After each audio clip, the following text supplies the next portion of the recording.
As soon as he received the sacred mission that a great flood would come and all life on earth would be swept away, Noah was neither confused nor argumentative.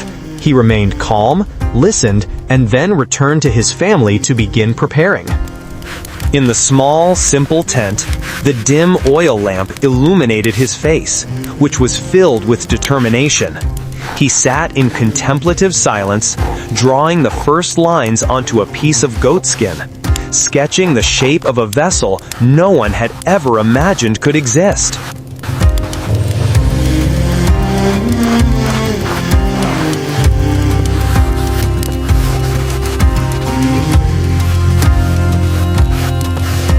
His 3 sons, Shem, Ham, and Japheth, listened intently to every word he explained.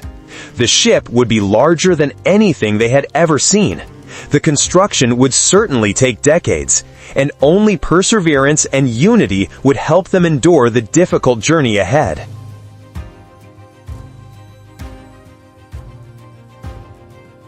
Noah's family began dividing the tasks with great care.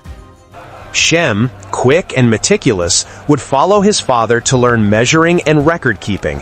Ham, strong and resilient, would be in charge of felling trees and transporting lumber from the forest. And Japheth, skilled in craftsmanship, would focus on planing, chiseling, and fitting joints.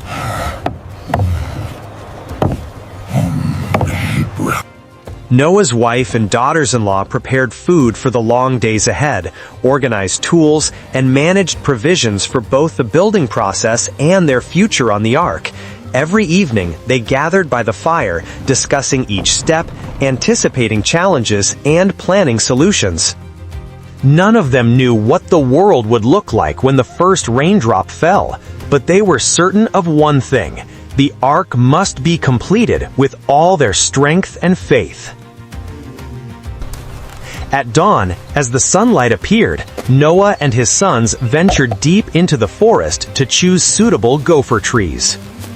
They walked along the hillsides, inspecting each tree, tapping the trunks to check their firmness.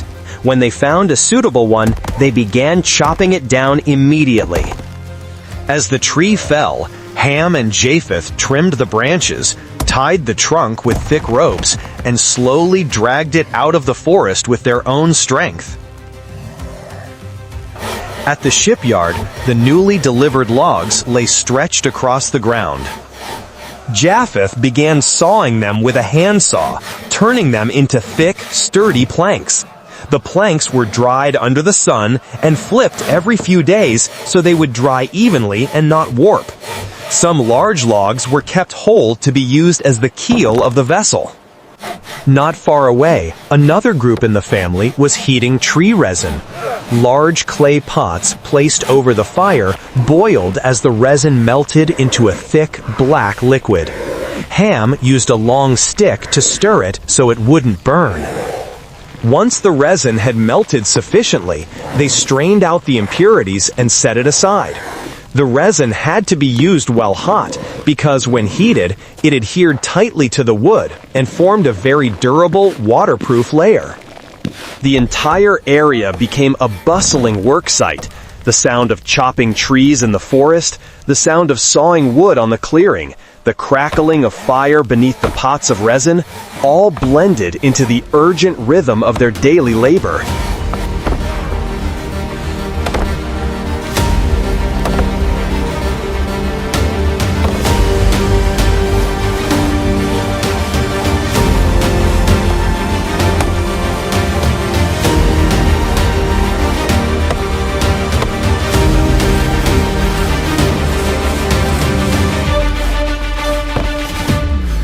The first task in building the ark was constructing the frame, the most important part that determined the strength of the entire structure.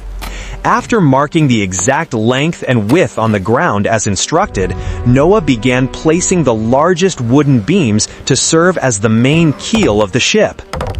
These beams were plain flat, gently bent, and joined using ancient woodworking techniques. Once each joint was completed, hot resin was applied to seal and reinforce it, making the wooden connections as solid as a single block. From this keel, Noah raised the curved ribs running along both sides of the vessel. These ribs were temporarily tied with ropes to keep them stable, while the family fitted wooden pegs and hammered them into place to secure the structure. Gradually, the ship's frame rose like the skeleton of a gigantic creature lying across the clearing. When the final ribs were set and firmly attached to the keel, the enormous shape of the ark emerged, towering high and so long that one could not clearly see the opposite end from where they stood.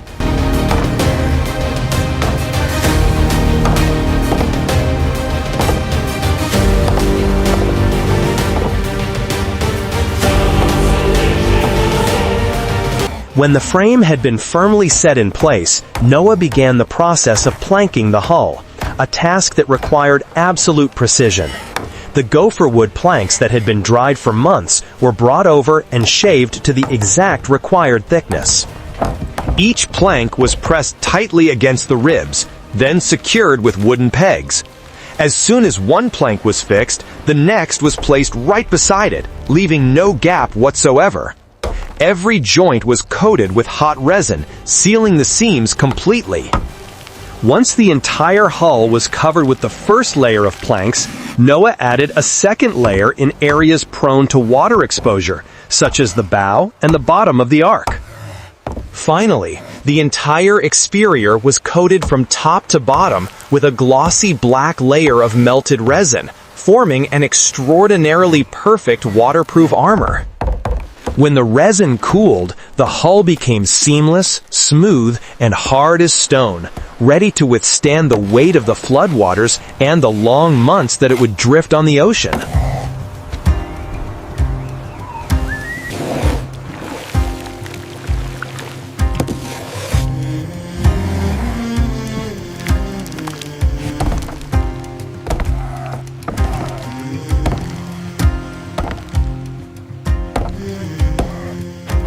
After the hull was completed, Noah's family began building the interior structure.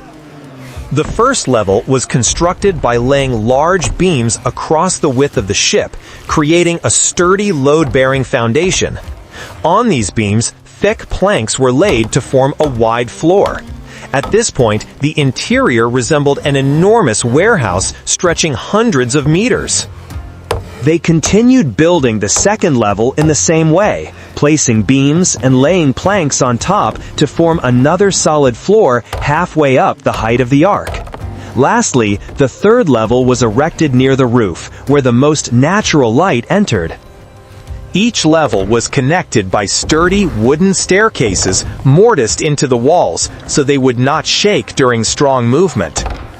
When all three levels were completed, the ark resembled a massive 3-story building nestled within its thick wooden shell, each level tall enough for people and animals to move comfortably.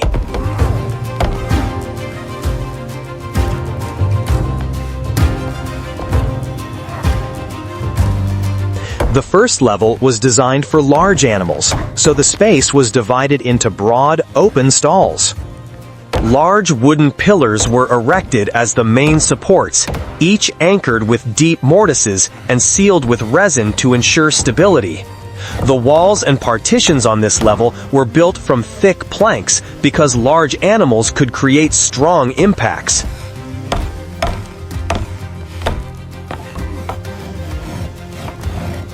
In each stall, Noah spread a thick layer of straw as flooring, providing comfort and preventing slipping.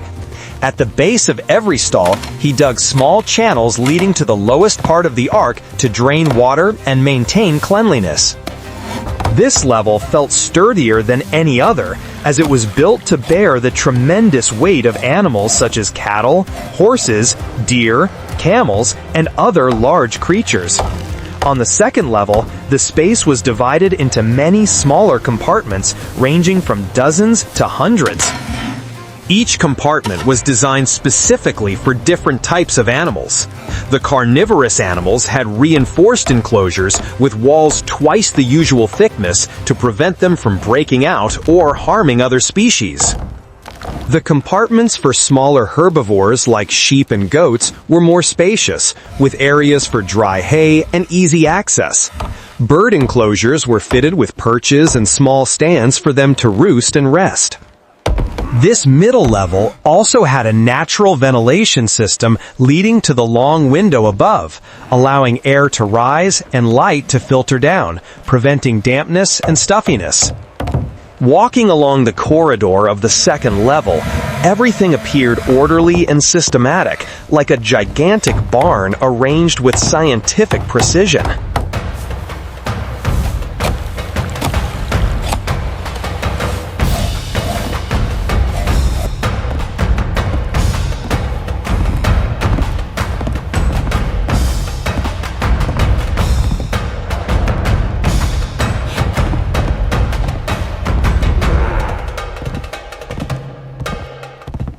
The third level, situated at the top, was constructed with the greatest care.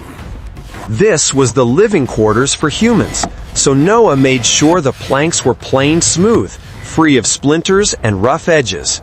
Small rooms were built for each household, Noah and his wife, and the couples of Shem, Ham, and Japheth.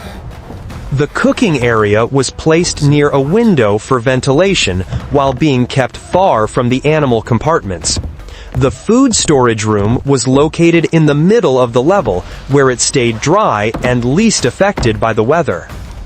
Here stood large water jars, bags of provisions like barley, grains, dried fruits, and essential supplies such as ropes, repair tools, and harvesting implements.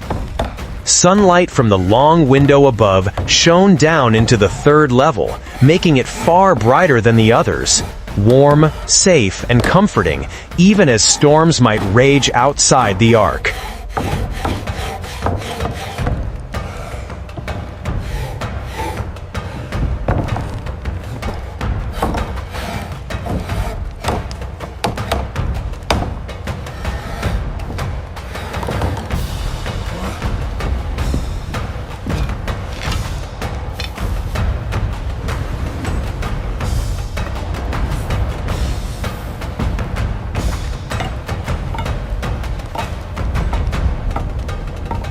When the ark was fully completed, from the frame to the planking, from the interior stalls to the living quarters above, Noah stood before the great entrance and watched the astonishing sight unfolding before him. From all corners of the earth, pairs of animals began to appear, approaching the ark in an orderly, almost unbelievable manner. There was no roaring, no chaos, no fighting. Large beasts such as elephants, wild cattle, camels, and giraffes walked with slow but purposeful steps, as though they understood that this was the only refuge from the coming catastrophe. Smaller creatures like rabbits, foxes, martens, and wildcats moved softly beneath the legs of the larger animals, finding safe positions beside their companions. Above, flocks of birds descended onto the deck, beating their wings for a moment before settling into neat rows under an unseen guidance.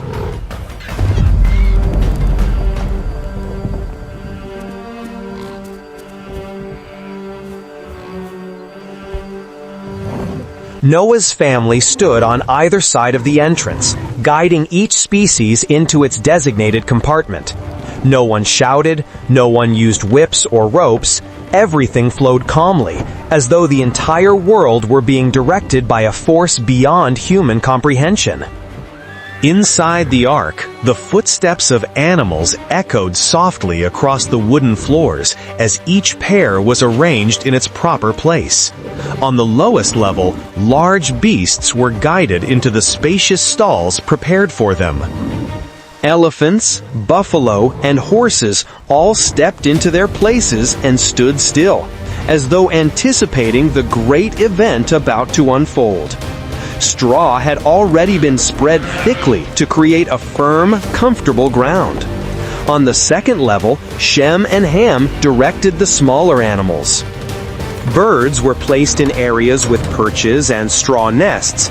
Carnivores were led into reinforced quarters, while gentle creatures like sheep, goats, and rabbits were guided into small, well-lit compartments near ventilation openings. The atmosphere on this level was full of movement, but entirely free of chaos.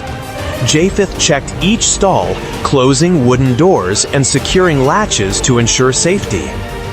Everything followed its proper order, found its place first, and those that arrived later still found their own spaces, as though the entire ecosystem had united for a single purpose: the survival of life. When the final creature entered, the Ark had become a miniature world filled with sounds: the heavy breaths of large beasts, the rustling of small creatures, and the flapping of wings in the enclosed yet breathable space.